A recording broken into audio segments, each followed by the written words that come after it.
No va a ser tan intenso, tan largo como el domingo, el sábado y domingo, que lo llevé así con vuelo de dron. Lo llevé, pero volando. Aquí, le indico a mi señora. Aquí. Muy bien. Sé que ustedes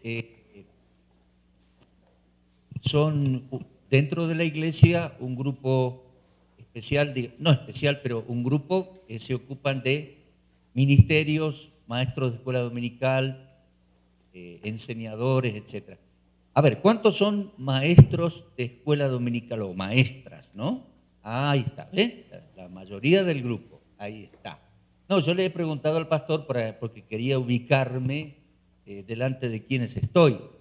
Bueno, en principio quiere decirle que yo aprecio muchísimo el trabajo con niños y con jóvenes. Es tan importante, por lo tanto aprecio muchísimo que ustedes hagan eso, ¿verdad? Y también aprecio mucho que el pastor nos comentaba hace un ratito que ustedes están estudiando para prepararse, para seguir creciendo, seguir preparándose para seguir adelante en el ministerio. Y qué bueno que de vez en cuando se reúnen y estudian y crecen como grupo de maestros de escuela dominical y líderes de distintas áreas de la vida. Uso la palabra líder, no sé si la usan con frecuencia ustedes, pero cabe para todas nuestras actividades. Es decir, cuando ustedes se ponen delante de una clasecita de niños y hay 7 niños pequeñitos en sillitas, a mí me encantan las sillitas chiquitas. Yo cuando voy por las iglesias miro las aulitas de escuelita dominical y veo las sillitas chiquitas. A mí no sé qué, me gusta y veo esa pasión que muchos tienen y pienso que ustedes tienen de enseñar a los niños y también trabajar con jóvenes. ¿Quiénes trabajan con jóvenes en la iglesia?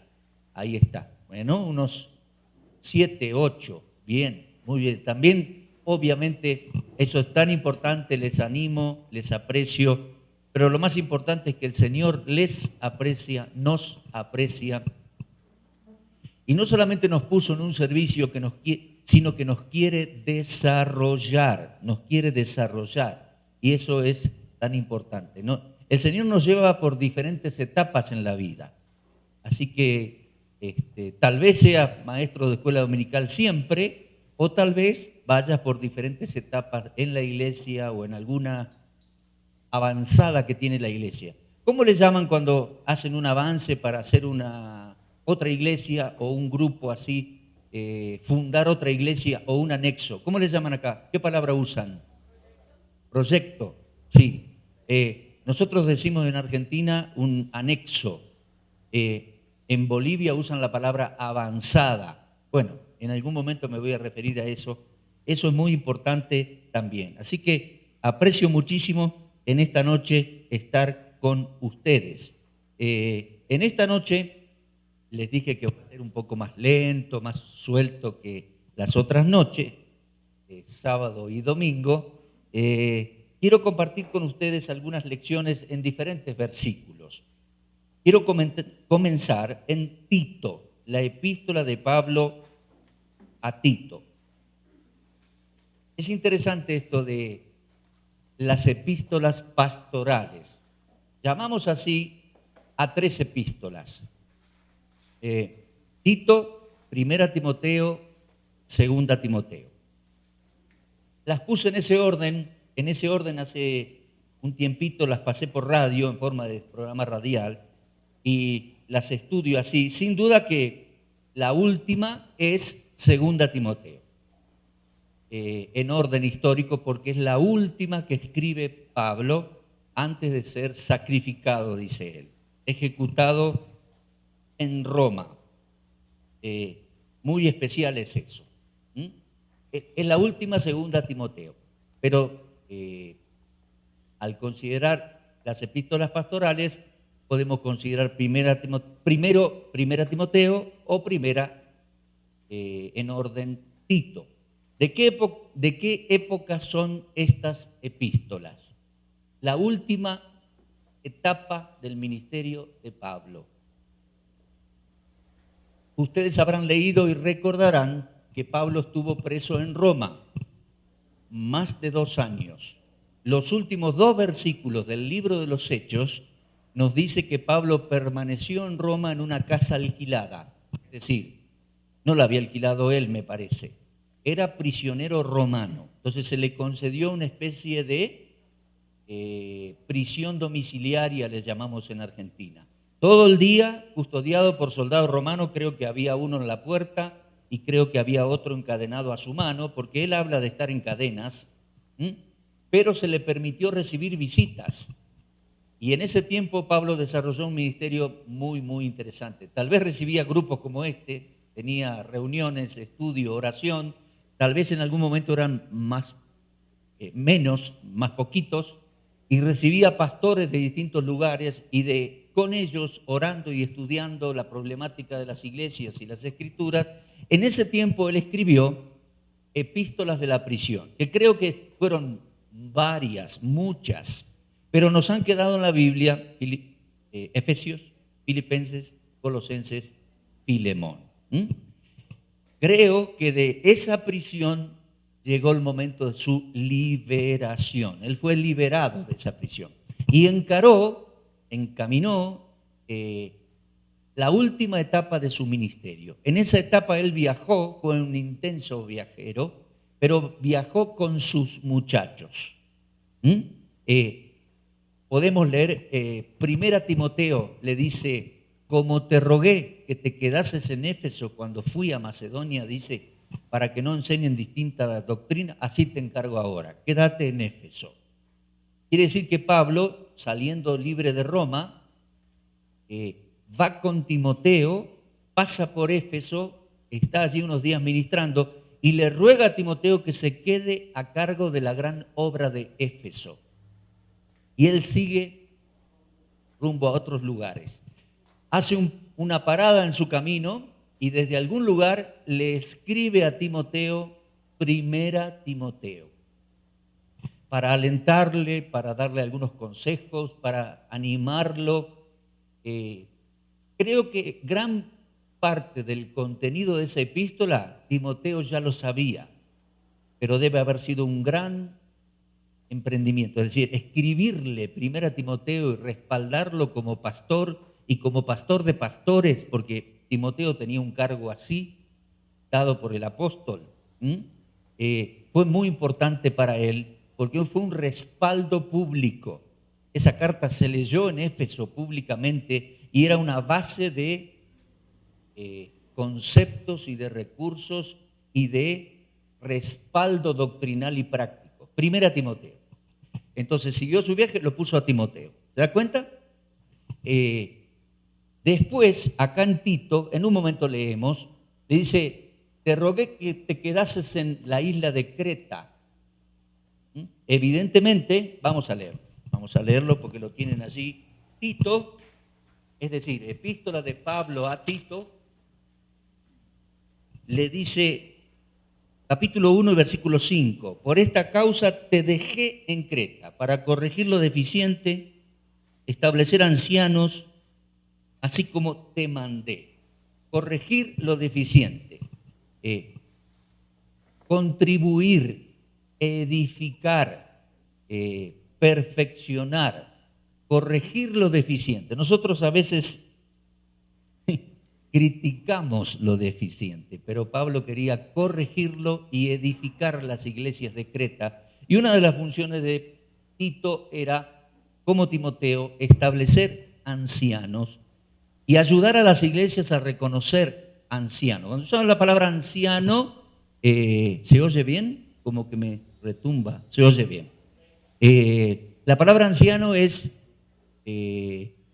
la función es idéntica a la función del pastor, entendemos eso, ¿no? Bien, entonces a Tito lo deja en la isla de Creta y sigue camino, y desde algún lugar le escribe la epístola a Tito, y es la misma situación, el respaldo, el referente de acá, y de haber leído públicamente Fue hermoso esa época del apóstol Pablo. Yo marco algunas épocas de Pablo. Mirá, primer viaje misionero, sale en Hechos 13 a la obra misionera.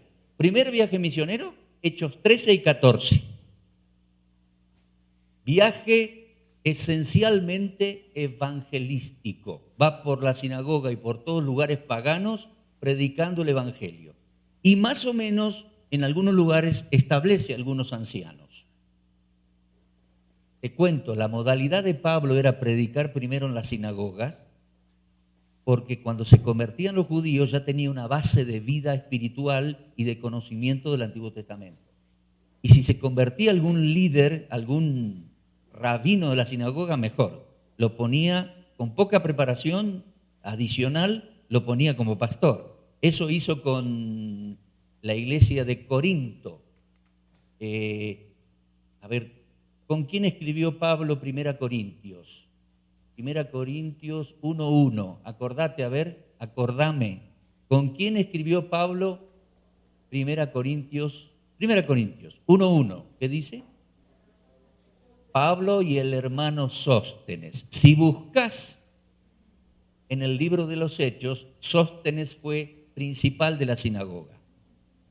Porque el primero se convirtió, Crispo. Pusieron un segundo y también se convirtió. Entonces Pablo tenía esa motivación. Además de otros factores, era bueno comenzar predicando el evangelio en una ciudad por los judíos y en la sinagoga, porque cuando se convertía un grupo ya tenía gente, no paganos y de vida desordenada, ya tenía una base doctrinal y de vida piadosa, no quiero llamarle vida cristiana, todavía no lo era, pero empezaba a hacerlo, vida piadosa, vida espiritual. ¿Te das cuenta? Era la base de la futura iglesia o de la presente iglesia. Bien, entonces, primer viaje misionero. Pablo, esencialmente evangelista. Segundo viaje misionero, sale y quiere ir a Asia, el Espíritu Santo le dobla el camino rumbo a Asia, funda la iglesia en Filipos, sigue a Tesalónica, sigue a Berea, luego va a Atenas, va a Corinto, va predicando, ¿no? Y va fundando iglesias. Y en Corinto se detiene casi 2 años. Esa es una nueva estrategia, una nueva decisión. El Señor lo guió a eso. En Corinto estuvo 2 años. Primer viaje misionero, esencialmente evangelístico. Segundo viaje misionero, va fundando iglesias, pero resuelve quedarse en un lugar 2 años para formar la iglesia, para discipular, para formar. Y fue difícil formarlos a los corintios, eran salvajes los hermanitos. Cuando los conozcamos en el cielo, decir, ¿vos eras de Corinto? Sabés cómo hablamos de vos, ¿no? Bueno, va y sigue viaje, tercer viaje misionero, cambia también el enfoque, una nueva etapa. Llega a Éfeso, el Señor abre puertas gigantescas para el evangelio en Éfeso, se queda más de 3 años. Le dan un espacio en una escuela pública, en el momento que no tienen clases, ahí los griegos y los de Asia, le dan lugar en una escuela pública y se queda 2 años y medio enseñando, forma una escuela, no solamente una escuela de teología o una escuela de enseñanza de pizarrón y lápiz o de PowerPoint, no solamente eso, lo cual es bueno, sino además una escuela de entrenamiento. Y con los discípulos que va entrenando, predican el evangelio a toda Asia. Mira, una nueva estrategia o un cambio de acciones. Primer viaje misionero, evangelístico. Segundo viaje misionero, queda 2 años edificando la iglesia de Corinto. Tercer viaje misionero, se queda 3 años, pone una escuela bíblica, pero ya va pensando que va a seguir y va a seguir.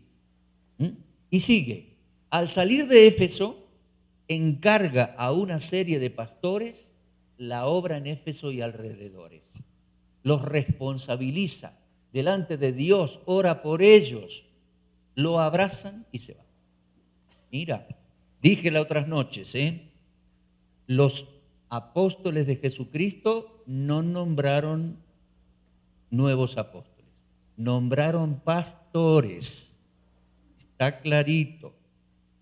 Otro detalle, también está claro que pastorado es una figura masculina, así que no hay no hay apóstoles y profetas y tampoco hay pastoras, sino que es una figura masculina.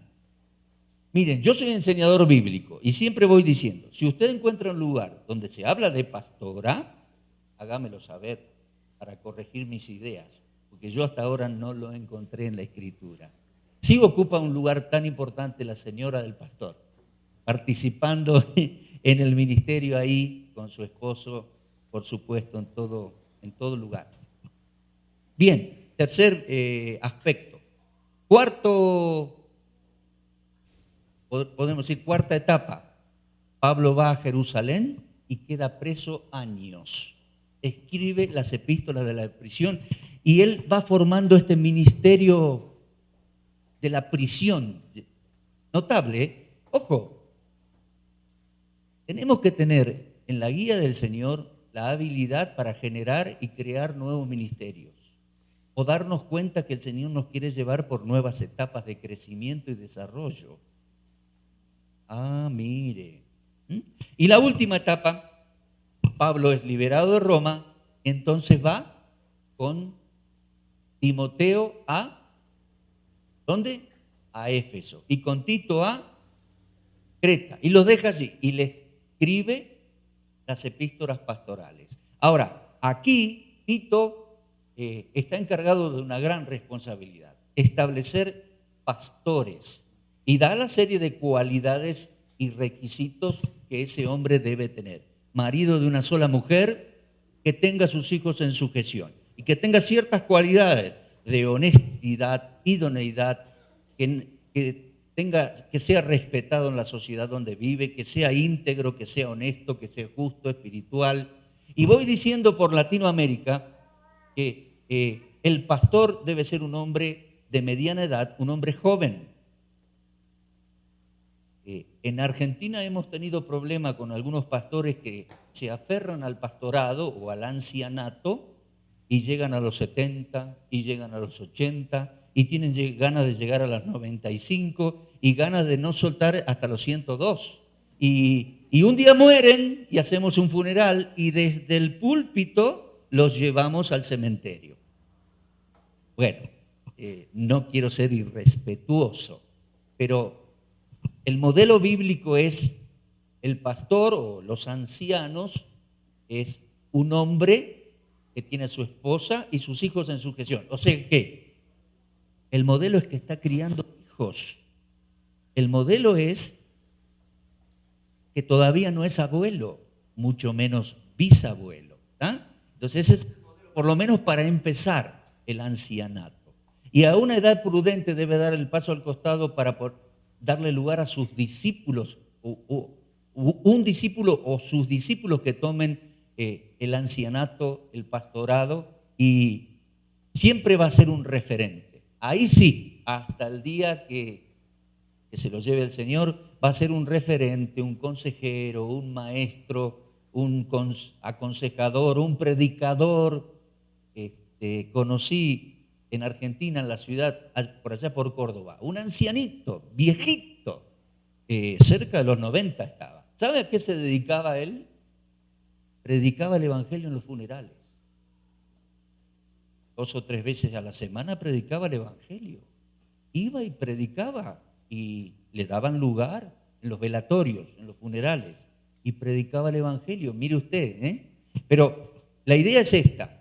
El ancianato, el pastorado, es tarea de hombres que están criando hijos, hombres, bueno, puede darse el caso de que el pastor y su señora no tenga hijos, pero bueno, este es el modelo así, ¿vamos? El hecho de criar una familia nos da el impulso, nos da el vigor para criar la iglesia de Dios, pero cuando ya somos bisabuelos, no tenemos el mismo impulso, ni siquiera la misma visión, porque los niños y los jóvenes dicen, vamos a jugar a la pelota, vamos a hacer un campamento. Y el abuelo dice, no, pero porque parece que va a llover. No. Dice, vamos a hacer un campamento, y vamos a hacer una campaña evangelística. No, pero eso no funciona ya. Antes hacíamos una campaña, ponían la carpa, y entonces empieza a contar el abuelo. Dice, antes compré, abuelo, Vos sabés que como hacíamos las campañas evangelísticas, pero ahora no, la gente no. El abuelito comienza a decir más veces que no que sí. El abuelito, según Eclesiastés, tiene miedos naturales de la vida. Miedos a subir las escaleras, miedos. Bueno, entonces el modelo es la juventud. Pastor joven, ¿cuántos años tiene pastor? Dígame. No, ¿cuántos tiene? Tiene 55. Vale. No creía que me estaba diciendo la verdad. No.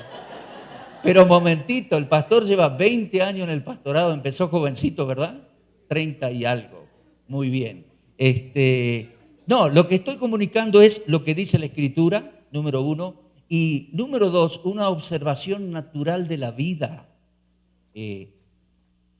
Necesitamos de ese vigor físico, además del vigor, el poder y la energía del Espíritu Santo y el conocimiento bíblico. Necesitamos, entonces, para ustedes es todo un desafío crecer, y ahí vuelvo a ustedes. Crecer, pasar por etapas de crecimiento. Yo me convertí en 1978, casi hace 40 años. Y me acuerdo que me bautizaron, y al poco tiempo yo testificaba, leía mucho, me propusieron tomar un mensajecito corto en una reunión de oración de martes. Había un púlpito, no tan grande como este, y esa vez me preparé, estudié, organicé el papelito, el sermón, y lo hice temblando y transpirando, y fue terrible. Y fue mi primera vez, hablé 10 minutos en la iglesia donde me bauticé, en la iglesia de Zárate. Ahí comencé. Y también yo fui maestro de escuela dominical, íbamos a un anexo los domingos a la mañana, teníamos clasecitas de escuela dominical en la central, en la iglesia central, y en un anexo, en un barrio, en otro anexo, otra parte de la ciudad, y hacíamos actividades para jóvenes, y bueno, fuimos creciendo, envejeciendo un poquito. Hoy tengo 60 años de edad, y bueno, el Señor nos lleva por distintas etapas. Entonces, es un desafío para nosotros observar por cuál nueva etapa nos lleva el Señor y seguir creciendo.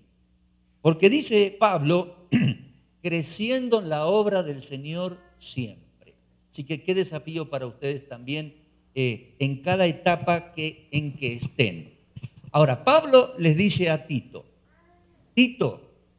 allá en Creta es una sociedad bastante pagana, bastante alborotada, parecida a lo de Corinto.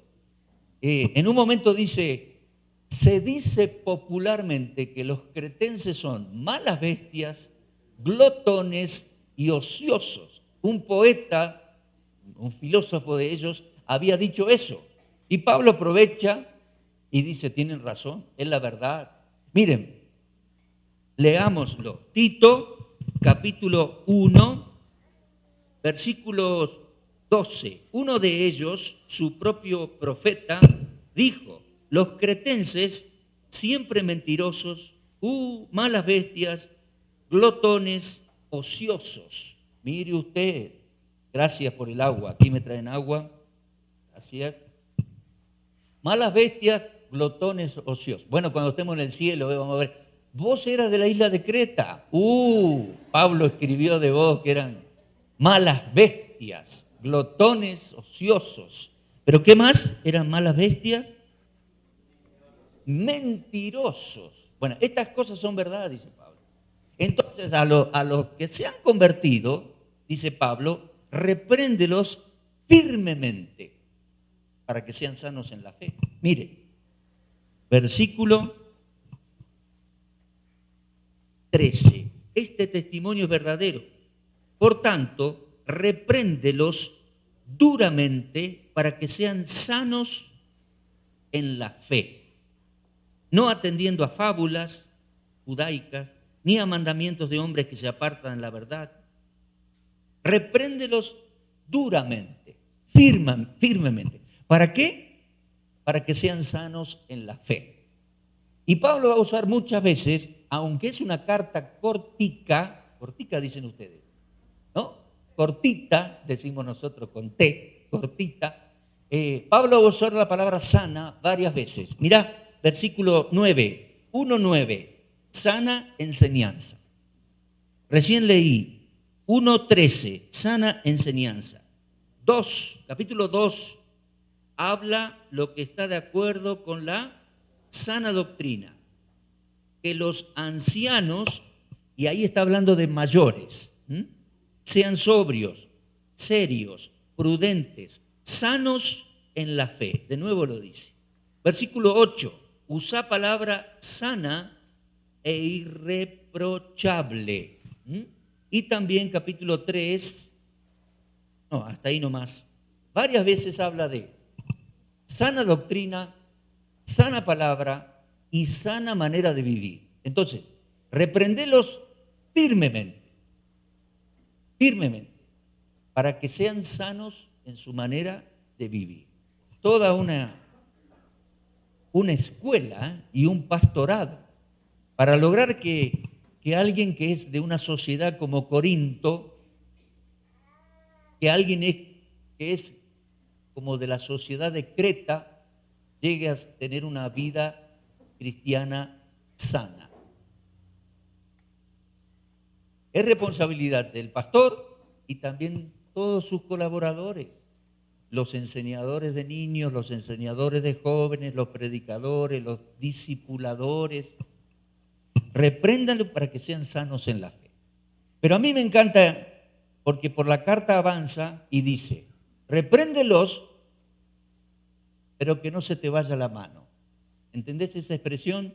No seas demasiado rígido, no seas demasiado duro.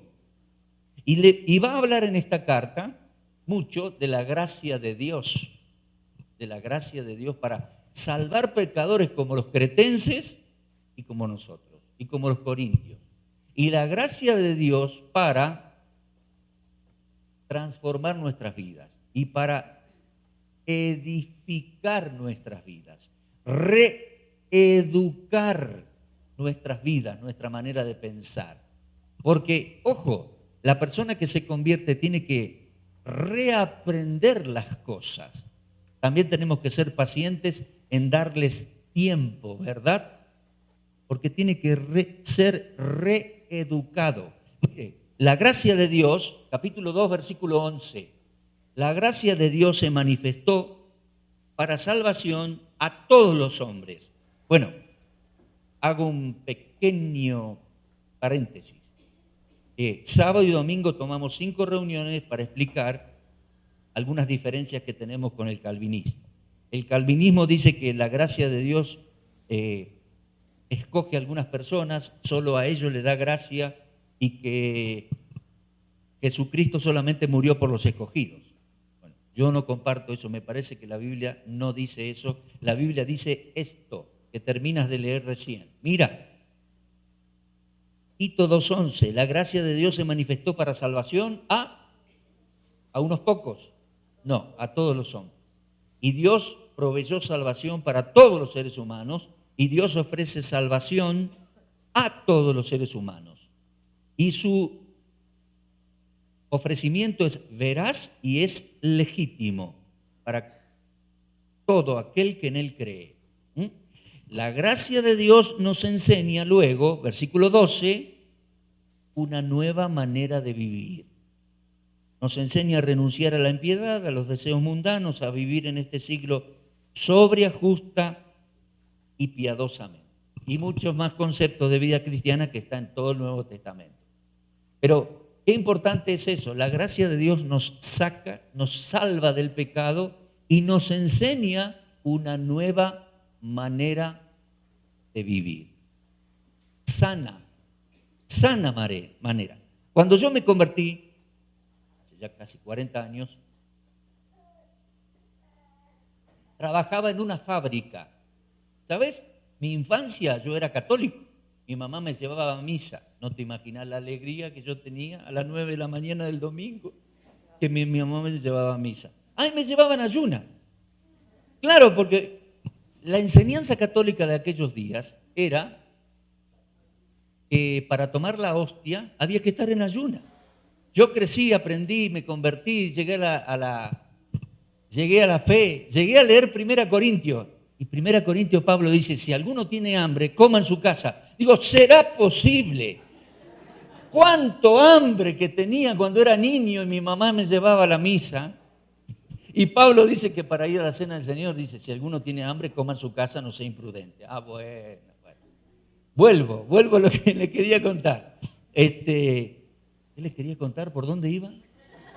¿Qué sé yo? Me dice mi señora. La gracia nos enseña una nueva manera de vivir, una nueva manera de vivir. Y es sana, ahí me acordé. Como me convertí, o el Señor me alcanzó en una fábrica, yo era católico, no iba a ir a la iglesia evangélica jamás. O sea, no estaba en mi cabeza eso. Pero el Señor puso al lado mío en la fábrica evangelistas, muchachos de la iglesia que trabajaban en esa fábrica de papel. Era una fábrica muy grande.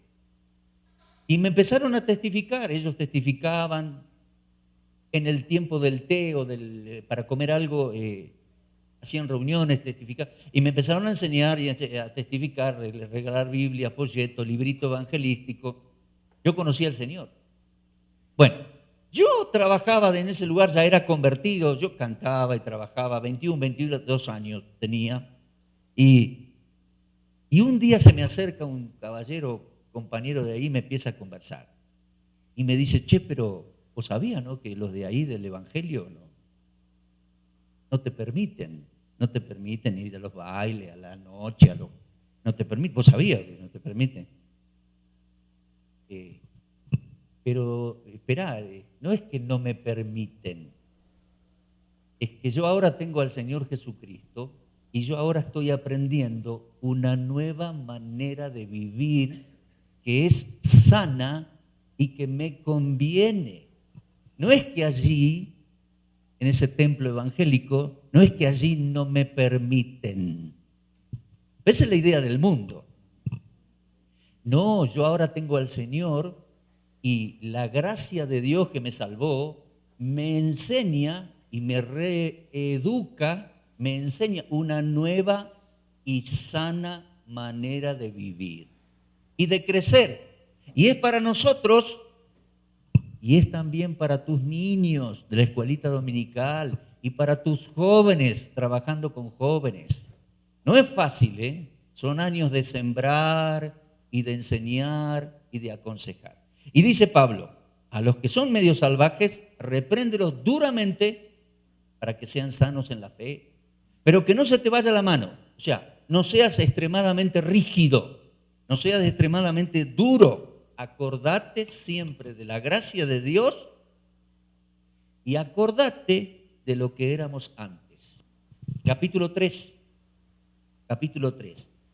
Recuérdales a todos los creyentes, recuérdales que se sujeten a los gobernantes y autoridades, que obedezcan, que estén dispuestos a toda buena obra, que a nadie difamen, que no sean pendencieros, sino amables, mostrando toda mansedumbre para con todos los hombres. ¿Por qué?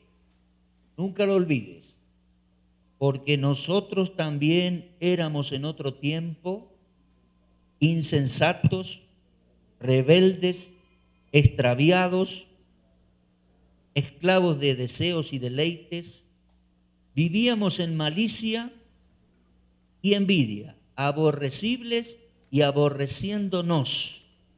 Acordate siempre de lo que éramos antes, cómo el Señor nos salvó y nos rescató. Versículo 4, cuando se manifestó la bondad de Dios nuestro Salvador y su amor para con los hombres, nos salvó, no por obras de justicia que nosotros hubiéramos hecho, sino por su misericordia, por el lavamiento de la regeneración y por la renovación en el Espíritu Santo, el cual derramó en nosotros abundantemente por Jesucristo nuestro Salvador. Acordate, nunca te olvides. Tenemos que ser firmes en la enseñanza para que sean sanos en la fe. Es para nosotros y es para nuestros alumnos, sea en la escuelita dominical, sean sillitas chiquitas los niños, pero también para los jóvenes y también para los mayores, en cada etapa por la cual el Señor te va llevando. Es para mí y es para mis oyentes, mis alumnos, mis discípulos. Dice, repréndelos duramente para que sean sanos en la fe. Pero nunca te olvides de estas dos cosas, de la gracia de Dios que nos enseña una nueva manera de vivir y lo que éramos antes y cómo el Señor nos alcanzó a nosotros y nos salvó también a nosotros. Porque a veces nos olvidamos que nosotros en otro tiempo éramos también así. Y empezamos a ser muy rígidos, muy duros con la gente, no solo con la iglesia, sino a veces afuera, con los vecinos, con los parientes, muy rígido, muy duro. Sé firme en lo tuyo, en tus convicciones, presentando el Evangelio.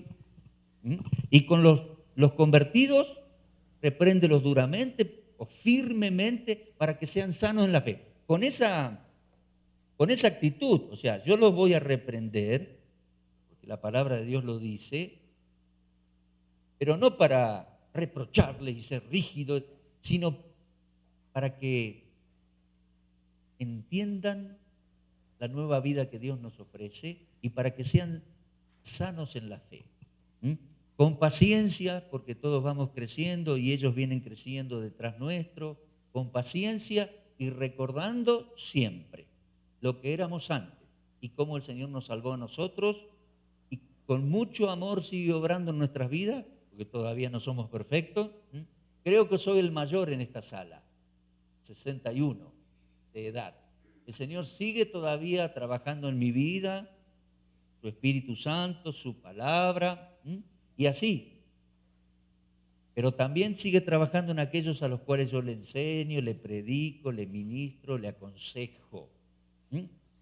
Firme, con firmeza, pero que no se te vaya la mano, que no seas demasiado rígido. Acuérdate de la gracia de Dios que nos salvó, nos alcanzó en Cristo. Y acuérdate que nosotros también en otro tiempo éramos bravos también, éramos bravos y difíciles también. El Señor te bendiga, te llene de su sabiduría para estas diversas etapas de crecimiento y de servicio. Y que puedas crecer y crecer hasta que Él venga, hasta que Él nos lleve. Amén. Bueno, esa fue mi primera charla en estas 2 noches. Vamos a hacer un intervalo y luego creo que nos vamos a separar, por un lado las damas y por un lado los caballeros. De la misma manera será mañana por la noche. Gracias por su atención. Hermoso grupo. Hermoso grupo tiene, pastor, de jóvenes, hombres, damas, señoritas, que participan en la obra de la iglesia, porque todos participamos, todos somos miembros del cuerpo de Cristo, cada uno de ustedes tiene dones y talentos, dale, desarrollalos, serví al Señor. La iglesia crece, dice Efesios, dice Pablo en Efesios capítulo 4, crece la iglesia no solo por la actividad del pastor, la iglesia crece por la actividad propia de cada miembro. Así que el Señor te ama, te utiliza, quiere desarrollarte y seguir utilizando en distintas etapas y ministerios. El Señor les bendiga en todo y les desarrolle siempre. Gracias. Pastor, cerramos este tiempo con una breve oración y luego tenemos aquí un intervalo. ¿Puede dirigirnos en oración usted, pastor? Gracias.